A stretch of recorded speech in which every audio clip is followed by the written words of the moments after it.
The illustrious Jabba bids you welcome. I'm going to regret this. I'm Pete Mitchell. He's Peyton Jones. And this is the Church Planter Podcast, brought to you by Church Planter Magazine.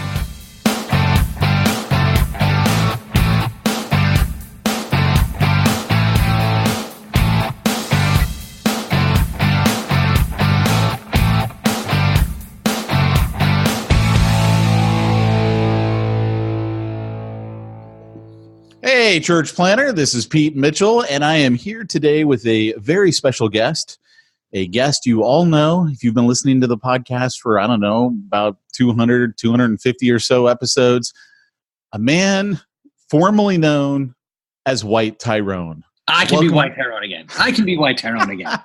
It got hard. You're the White Tyrone. Yes. Well, what's funny is, okay, so if you can't tell, everybody, Peyton is out this week, so I got a much better person than Peyton. I got formerly known White Tyrone, and we met at Exponential. What year was that? Do you remember? It had to be like 2014. Okay, I think it was. Wow, it's a while ago. Yeah, it was like right after Church Zero came out.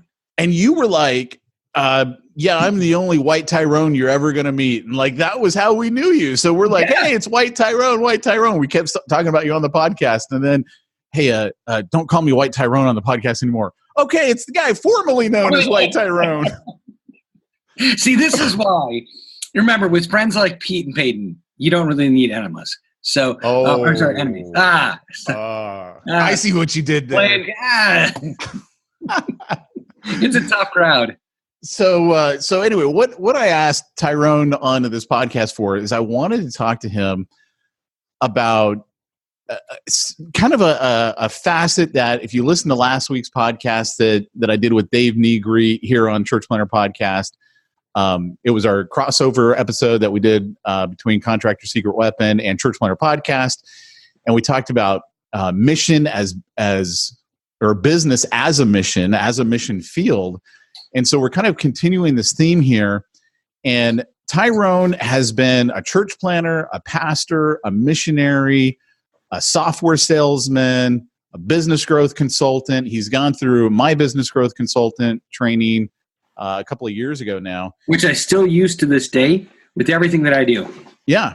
And so that's kind of the topic that I wanted to talk about. And also even the idea of, what's it like going from, being a pastor, church planner, which was, you were not full-time because you still had a regular job, right? Or a regular bivocational job. And then you're not doing that work right now, but you're still a pastor. Like, you are still Pastor Tyrone. Like, almost every time I hear about you, when I see you on Facebook, I mean, who you are, your walk with God, your desire to share God with others, you take that with you everywhere you go. So I kind of want to look at that dynamic of still being a pastor, but you're a pastor in a different way now than you were before. So, just kind of with those opening thoughts, give me some of your first thoughts here, some of your first, things that you wanted to share about this whole idea and this topic. Well, first of all, my hat's off to everybody that is this church planting right now, or is doing some church revitalization, any kind of full-time vocational ministry work. I want to make sure that what I'm going to say might sound like I'm not behind that. I am totally, absolutely 110% behind that. And I think it's needed, and I think it's needed now more than ever. But, what was interesting about transitioning from doing that full-time, I was a full-time missionary. I was a full-time church planter, but I was also working full-time when I was doing that. So when we were missionaries, I had to work a job so I could have a visa. Now, it wasn't, 40 hours a week, but it was enough hours so that I could show that it was actually actively working within that country. And then when we were church planners, I had to work not only my as a church planner, but then I had to go and get a part-time job or a full-time job so I could make part-time money because that's the way it went. And then finally, I was like, no, I'm going to do this bivocational consulting work. And I still use a lot of the course material that you provided, Pete, today, even in my interactions as a software salesperson. But, I was doing all that. And then I really felt that God called us out of that to go back into corporate America. And part of that is just a realization that, we oftentimes confuse ministry with being a vocation, not a calling. And we're all called to be ministers of reconciliation. Right. We're all called to be ambassadors of grace. We're all called to make disciples. There's no super believers, right? We're all called to this.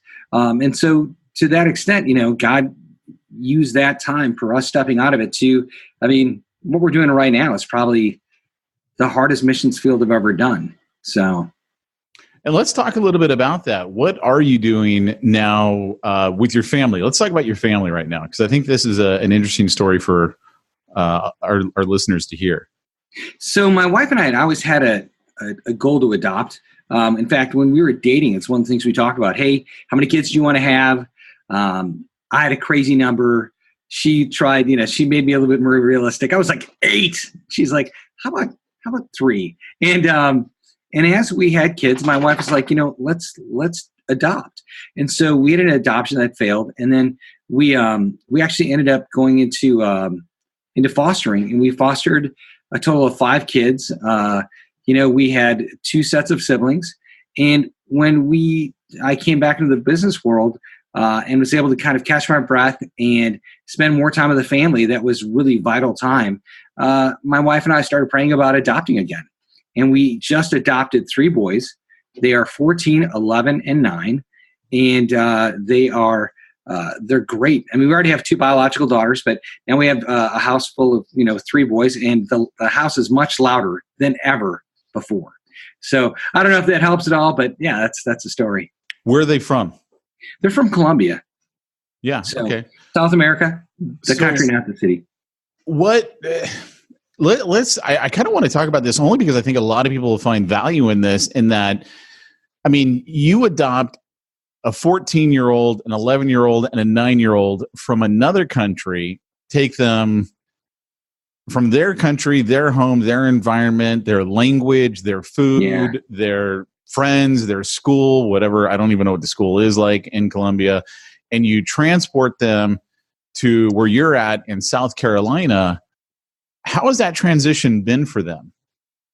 Well, the important part to remember as the parent is that it's always harder on them than it is on you, because, this is home base.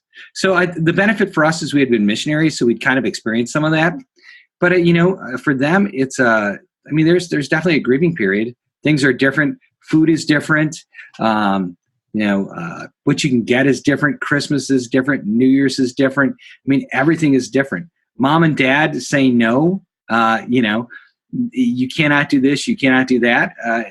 Mom and dad have different rules. It's been a real challenge for them, a real struggle. And so keep them in prayer. They're great kids, and they're coming along. And they're also 14, 11, and 9. And so part of it is just remembering they're kids. They're gonna make mistakes.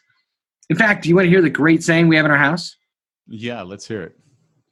We say, ¿necesitamos ser perfecto? No. ¿Qué necesitamos? Intentarlo y mejorarlo, which in English is, do we need to be perfect? No. What do we need to do? We need to try and then improve. And, it's been one of those cool things. God just kind of gave that saying to me, and we worked on the boys, and now they know it. Even when I screw up, I lose my temper, or the other day I burned chicken on the grill. It was awful. It was like a crematorium. That's an offense of a totally different nature. That's right. It was almost unforgivable. Tell everyone what you shared with me right before the call, because I thought this was a really interesting concept. So in your desire, your goal, your intention to build your relationship with your 14-year-old, you do a special activity with them every week. Tell them what that is. Yeah. So we, if anybody here has ever done the Love and Respect class. He talks about how guys function better side to side, and women always want to converse face to face. And so my wife and I would get in the car and we'd go out for a ride, and man, I would just open up. We'd talk for hours. So we took that lesson, and my oldest son and I we were butting heads. And so I said, "Hey, buddy, I'm going to hop in the car and go for a ride. You want to come with?" And he said, "Yeah." So went for our first ride was an hour and a half. Now our weekly ride's about half an hour to an hour. And we just sit in the car and we talk. And usually I ask him questions about like, "Hey, how's life different?" Or "How is school going?" Or, "It seems like your brothers are driving you nuts. You can talk to me about it." And he talks. I mean, he's not a talker. He's unlike me. He's not a talker. But we get in the car and yakety, yakety, yak. It's awesome. So I said to him, "Hey, this is my favorite time of the week." And he goes, "Mine too." It was really cool. That is cool. So see, the difference between where you live and where I live, you go for an hour and a half in the car and you hit 3 different states. Yeah. I go for an hour and a half in the car. I go to Irvine, like 20 miles away. That's just kind of the difference between you and me. Don't you have a Dodge Charger Hellcat? Yeah, but not a Hellcat, but it Is it Dodge Charger? It's the freeways here. I mean, they're so loaded. We're just basically in a parking lot. Well, just, I showed your car to my boys. Okay. Because they have radio controlled cars, and they were like, "Oh, I like the Dodge. I like the Dodge." And I was like, "Oh, my friend Pete has one." I showed him. You had it on Facebook, out at the range. Yeah. Nice. Yeah. I love it. Well, that's great, man. I appreciate you sharing that because, adoption is when you adopt an older kid, it's tough. It's tough on everyone. And I think it's a very neglected area. I mean, I look at Peyton and I have talked about this on the podcast, the stats of kids that age out of the foster system and what they go through between sex trafficking and suicide, drug overdoses. I mean, it is staggering. It is depressingly just something that'll just make you cry. It's so bad. So, I mean, I love what you're doing, you and your family. I love the fact that your kids are willing to go through this, to all of a sudden go from being an all-female house to a majority male house. They're not happy about it every day, but of course. So funny story. Boys don't always shut the doors behind them as hard as they should when they go to the bathroom, and that has led to more yelling. That's so funny. So yeah, I love it. I think that's actually an area where people they don't see that ministry aspect. We talked about it earlier. A lot of times people will see ministry as one thing and work as another thing. Yeah. Right. And it's whether it's 1 Corinthians chapter 10 about doing everything unto the Lord, or it's Genesis chapter 1 where God tells us to be fruitful and multiply and have dominion over everything. I mean, work is a healthy part of our lives. Well, as part of that, so is raising your family. So is taking care of the widows and the orphans in their distress. I mean, all of that's holy, and I think honestly that's one of the areas where I'd really like to see the church pick it up. Is after these boys are out, Rachel and I've already talked about maybe adopting out of the foster care system and adopting a 17 or 18-year-olds, because that's like the crazy idea of, just here's a random stat for you. 2% of the globe is deaf. 2% of everyone on the earth is deaf. Of the deaf population, only 2% are following Christ. There's an active, vibrant ministry we could be doing. The same thing with foster care kids. So many kids in foster care are not following Christ, and especially at the 17 to 18-year-old range, because that's when all the temptations of life come upon them. They've already been hardened. So I didn't mean to maybe take us down that rabbit trail, but no, but I think it hits on what I really wanted to get to, which is this idea of you being a pastor and having a ministry outside of the traditional way that we look at it in America, which is, you plant a church, right? These are all church planners primarily who listen to this podcast. And okay, great. Now I'm a pastor, right? Because I planted this church, or I'm getting ready to launch, I'm doing my thing. And then, but that's not the only way. That's not the only way to do ministry. So talk about, how do you live out your ministry in your work, in your job? So like, you sell software right now. What does it look like for you to be a Christian and sell software? So, I think it's the same way that is, just being a Christian and digging ditches, right? It's looking at work and realizing that it's a calling. It's looking at work and realizing that it too can be holy. And then trying to follow what God tells us about work in the workplace. So every day I read a proverb. And so many times, in fact, I keep talking about writing a devotional based on Proverbs, and I need to just start it as a process. Maybe you and I should talk at the end about you keeping me accountable for that. But this idea, so many times God talks about being diligent, not having a slack hand. One who is lazy is akin to the destroyer, right? It's that sense of like trying to walk in holiness. When I'm working, I try to literally think, how would Jesus handle this job, right? And sometimes I outright fail, right? I yell at my coworkers, or I think very angry thoughts about people, right? But for the most part, I'm trying to live and work and parent and be a husband as I would think Jesus would do it, right? I guess that's the epitome of being a Christ follower. And the great part is then that's how you make disciples. So a couple years back, I led a Muslim to the Lord, and he was a coworker of mine. And the way I led him to the Lord was his dad had been a Muslim, his mom had been a Christian. He was on the fence his entire life. He had almost been killed when he was younger. He'd gone through a really hard time. His marriage wasn't the best. And he saw the way we were working together, and he goes, dude, how do you do this?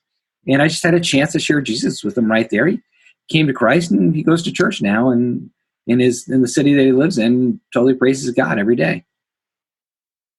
So is that the way? Because one of my questions was going to be, okay, so when do you take the opportunity, or how do you look for the opportunity to bring Jesus into the conversation? Obviously, when someone goes to a church, they know what they're going to get there. The problem is most people who go to church already know who Jesus is. I guess that's not a problem, right? Right. But if your goal is to reach the unsaved, if your goal is to reach people who don't know Jesus, you're not going to be able to do that in a church. Right. It's just that's not the world in which we live. You people who come to church are already saved for the most part. Maybe one or two people, and then of course we got Easter and a little bit at Christmas. You're going to actually reach more people out in the marketplace than you will in the church. Absolutely. So how do you look for these opportunities? Because I know you, right? Like, you called me up the other day, left me a voicemail saying some really nice things, hey, Pete, I appreciate you, that kind of stuff. That's who you are. Like, that's a big part of your personality. Like, I just imagine you probably got your list of top 5 people, and you're like, all right, this week I'm calling these 5 people and, saying something to them. I mean, so how do you look for these opportunities to share Jesus with people who don't know Jesus? So, can you hold this 1 second? Would you mind shutting that door? Sorry, my youngest daughter's coming to hang out with me, which is totally awesome. And a couple of my other family members are making a little bit of noise, so I was having a hard time hearing. I apologize. So I guess, part of it is being purposeful, right? And then the other part is being sensitive. So, it really took it took a while for me to be at this job, for everyone to understand that I was going to achieve, right? I was going to do what it took to be successful, and that I was going to do a good job. Because people watch your work, right? If you come in and you only share Jesus and you're not working, these people depend upon each other, right? Within a company. They depend upon their coworkers to have integrity, to get their work done, to be successful, because other people depend upon you, especially in your sales, to provide work that they can then fulfill. So I think that was the first thing I did, is I decided I was going to go in and I was going to do as good a job as possible, because immediately people are like, so you were a pastor? And it's just like, how did you find, oh, I stalked you. I'm like, oh, okay, well, that's great. And then, trying to find places where it makes sense to then bring up Jesus. But a lot of times it was loving them with the love of Christ without mentioning Christ. Interesting. And then, as things would come up, someone talked about how somebody in their family was sick. And I'd just say, hey, could I pray for them? Hey, how's your life going? How can I care for you? What can I do to help you? Is there anything I can be praying for? And then a lot of times open doors. And then sometimes people say, hey, I've been thinking about getting back to church. Or, I've got questions. I don't understand this whole Jesus thing, right? What do you believe? And I've literally had people ask me, what do you believe? Like, what are your thoughts on these things? And so we just get a real conversation.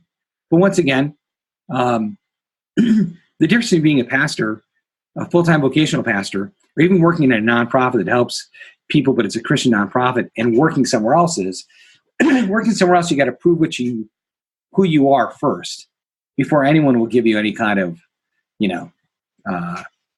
benefit of the doubt, right? I don't know if that makes sense, or if I'm just talking out of my ear. Yeah, no, I get it. So do you ever do like any lunches or dinners with coworkers and stuff like that, and then use that as an opportunity? Or I don't know how it plays out, so I'm just kind of curious. Yeah, so most times it's not that much is not purposeful. Hey, let's go talk about Jesus. Most of the time it is you're spending enough time with these people and a need comes up. Hey man, my mom just got diagnosed with stage 4 cancer and we are at our wit's end. Would you mind praying with us? Yeah, of course. I have a coworker who is not a believer. Part of it, and I'm trying to be really vague because I want to honor people, of course, privacy. Yeah. But they almost lost a child, right? And I was one of the first people they called, and so it's less of, and maybe this says negative things about me, and maybe I need to really pray about it. But I've been doing less of, hey, let's go out for lunch and talk through the 5 spiritual laws, or the 4 spiritual laws. I would add a 5th one of discipleship, but walking through the 4 spiritual laws, or hey, let's walk through the Romans road. And it's been more, hey, let's walk this through together. And then most of these people I work remotely, so most of them are living in other cities. So literally, I try to be aware of churches that are in their area that they would connect well with. So. How the transition of going from being a church planner to not being a church planner and being full-time business, as opposed to full-time business and full-time church, as you pointed out. Yeah, it's always full-time when you're in church. How did that transition go down as far as friends and family? And the reason why I bring this up is I know there are a lot of people who have that fear, right? Maybe they've been planting a church, or they're thinking about planting a church, or they're like, hey, I'm just not reaching the people I thought I was going to reach. And they want to get into their community. I think about, we've got a church planner here locally, Paul Percy, who is known as, or at least was known as Produce Paul, because he worked the produce department at the Smart and Final. In fact, he quit the job he had at, I think he was working at a Christian school, and went to go work at the supermarket because, excuse me, he wanted to work in the same community that he was a pastor in. Like, right. He wanted to reach the people. And there are a lot of guys who are like, I've been trying to do this church thing, and, I'm bivocational, or maybe I got a small church and I've been, full-time at it, but, we got to go bivocational. And there's a sense of fear. And there's also a sense of, how do I tell my friends and family this is what I'm doing? And I remember specifically, you called me up one day when you're like, hey man, I'm closing down the church plant, and I'm moving out of Florida. And the sense that I got, maybe this wasn't the sense that you intended, but the sense that I got was he's afraid of what I'm going to think, partially because I've been supporting the church, financially. And I'm thinking to myself, I bet you a lot of people have a problem with this. Like, I didn't, right? Because I'm like, dude, look, God called you there while you were there, and now if God's calling you somewhere else, you're somewhere else. I don't give a rip. I mean, that's not me. That's God calling you. I got nothing to do with that. So, but I was thinking about that because as we were having that conversation, I was like, man, okay, people have an issue with this, and that's why he doesn't know if I'm going to have an issue with this. That's why he's approaching it the way that he is. You're right. What is that like when you have those kind of conversations with friends and family? I will say that that it went a lot better than I thought. There were a couple of people that were like, "Oh, I can't believe it." Then I think I remember you saying like one person had given to the church and they felt like, "Oh, I've wasted money or something." And I mean, I can't remember exactly, but yeah. I mean, we definitely, there were a couple of people that said that. Well, gosh, what are you just going to turn tail and run? It was like, are you kidding me? But the best part was the people on our board who said things like, dude, I think it is. I think it's a wise decision. I think it's about time. In fact, I'd had people begging me. So I had a friend, Danny, who said to me, hey, if your board really cares about you, if you're still hustling like this at the end of 2 years, they'll tell you to shut down the church. Like, you can't keep going like you're going. And I told him, Danny, I said, I'm going to do this as long as God will let me. I will continue to press on. And almost in that year from the moment he said that, I had influenza, I had mononucleosis, I'd had diverticulitis twice, I chipped a tooth, and, all within a year. And I was exhausted all the time.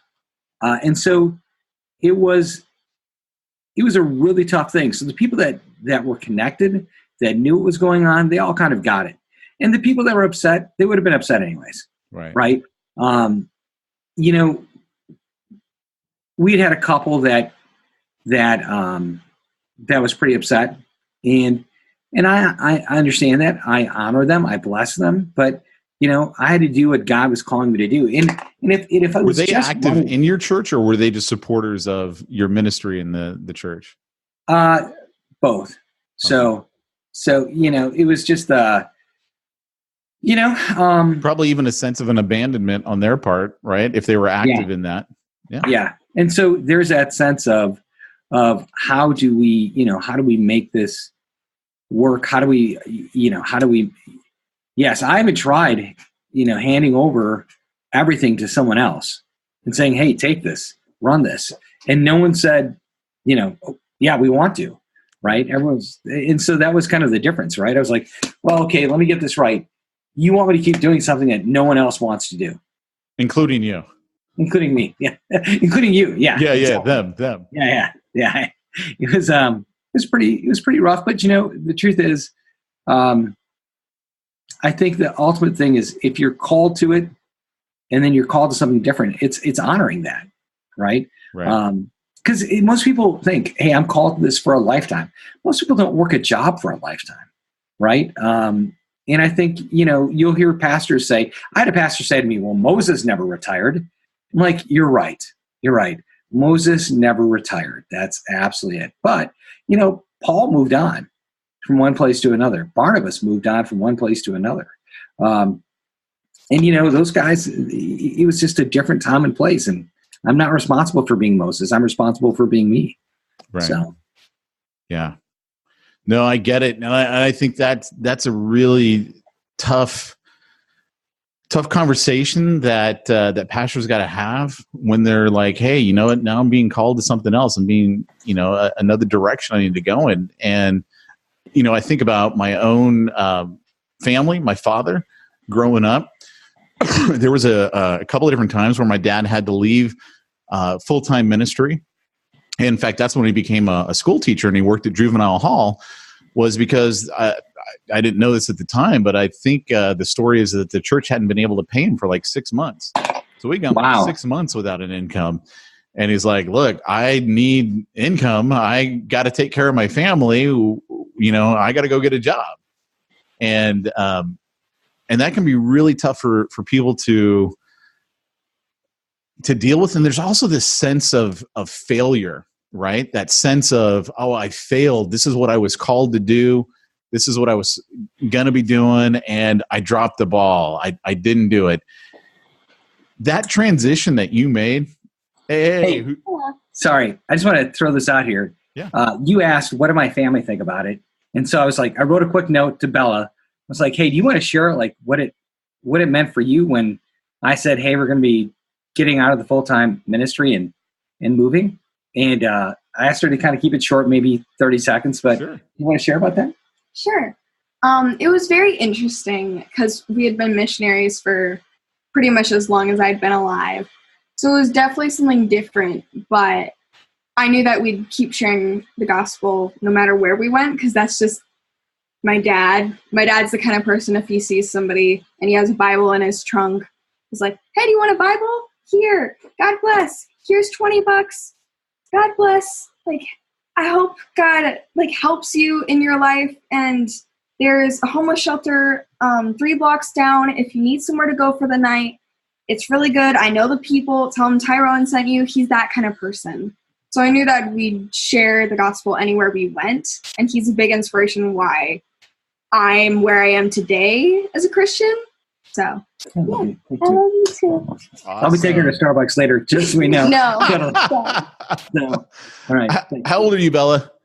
I am 16, sir.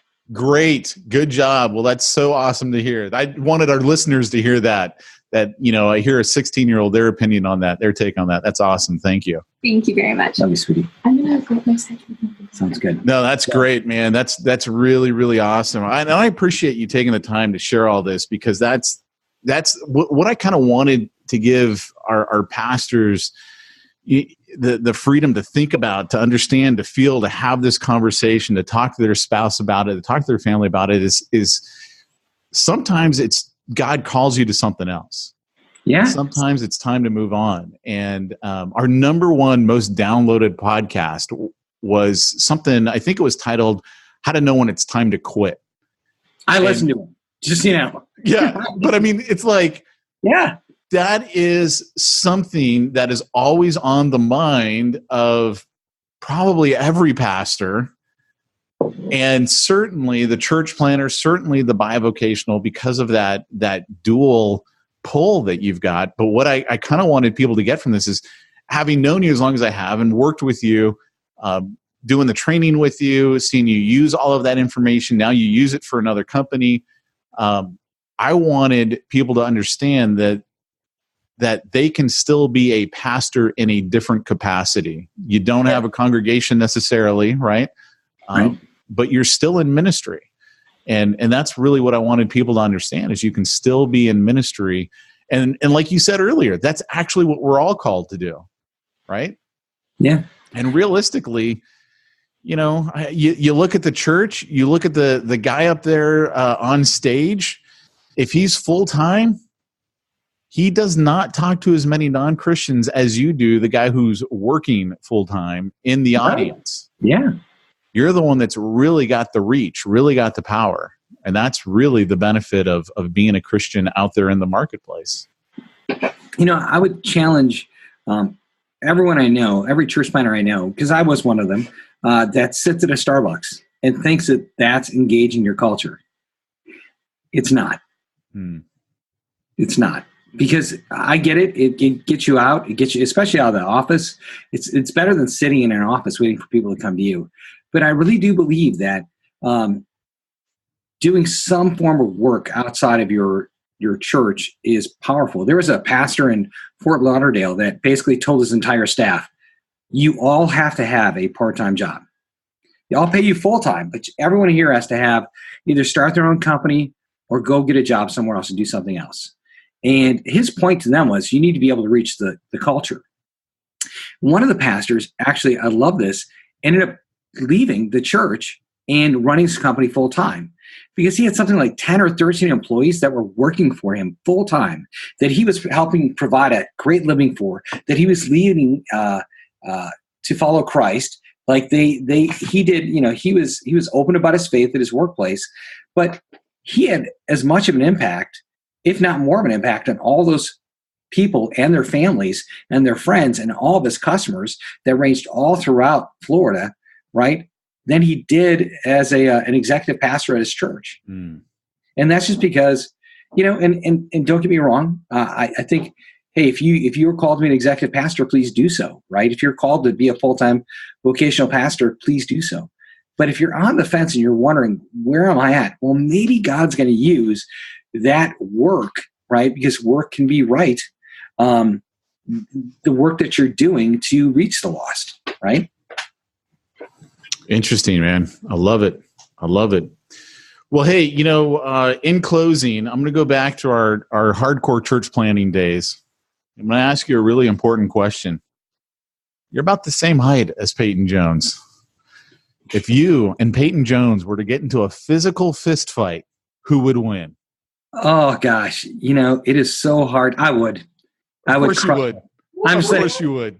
I'm just letting you know I couldn't help it.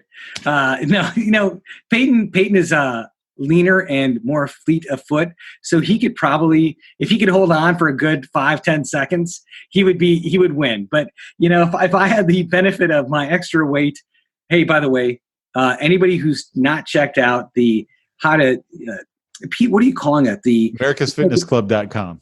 If you've not checked that out, you need to. I lost 10 pounds, and I've been getting into better shape. I feel better. I feel stronger.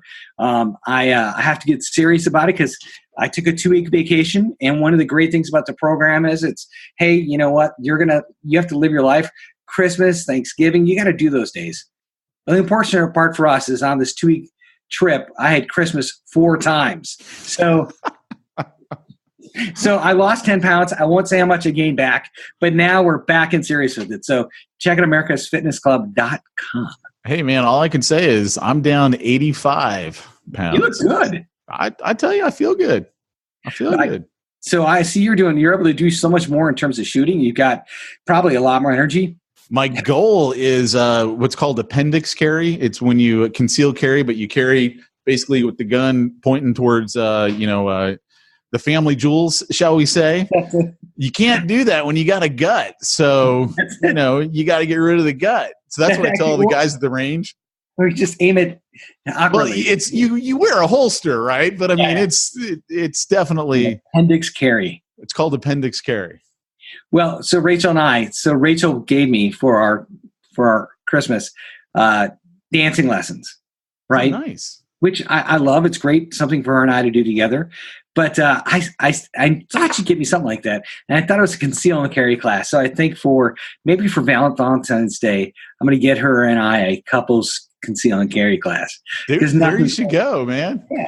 Nothing says actually, I love you more than that would be a great marketing idea for local ranges. I got to share that on my From Concealment podcast. Yeah, it's got to have like a Valentine's Day shoot with your honey day.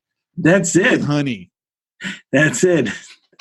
Get a dozen roses and a box of snub noses, right? Oh, dude, there you go. A dozen roses and a box of snub noses. That's awesome. Nothing better than that. I love it. Well, hey, Tyrone, thank you so much for being on this podcast. And as a special treat, guys, if you got some value out of this, if you would like to get a transcript of this podcast, one of the things that we're going to start doing is we're going to start giving you guys the transcripts. We're going to do at least this one free. We'll probably move it to a paid service, but right now this is a free one. All you got to do is text our episode number, just the number 343, into our phone number. I'm going to put this in the show notes, but that phone number is 562-553-0004. Again, episode number 343 to our phone number 562-553-0004, and we'll get you the transcript to this episode. So with that, Tyrone, thanks so much for being on with us. I appreciate it, man. Hey, thank you so much, Pete Mitchell. Can I say one last thing? Please. Oh, boy. Church Planner Podcast. You can't beat it. Now everyone knows where that sound effect came from, right there. Thanks, Tyrone.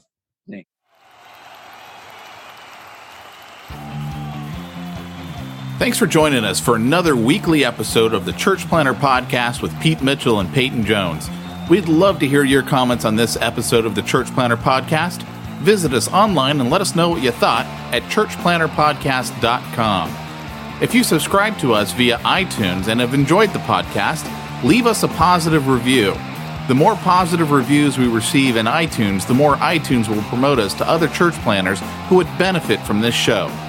This podcast is brought to you by the Church Planner Magazine, which is available in the iTunes newsstand or online via churchplannermagazine.com.